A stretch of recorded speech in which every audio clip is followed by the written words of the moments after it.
Հիանալի եւ աննման մարտական ժողովրդի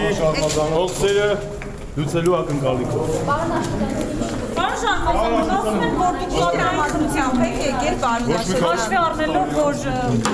էլի նույն դեմքերը, հին դեմքերն են նշանակում պաշտոններին։ Ուրեմն այդ նույն դեմքերին, հին դեմքերին ժողովուրդը տվել է իրենց ձայնը եւ ժողովրդի ընտրությունը չի քննարկվում։ Ինչ տրամադրությամբ եք եկել։ Շատ բարձր տրամադրությամբ ենք եկել, ես անուղղելի լավատես եմ, հուսով եմ 5 տարի հետո ավելի բարձր տրամադրությամբ կգնանք նոր ընտրությունների։ Պարոն Շարմազան, ստացվում է եւ ազգային ժողովի նախագահի տեղակալի պաշտոնը եւ Կարեն Կարապետյանի որպես երիտասարդ հանրապետականի Կարեն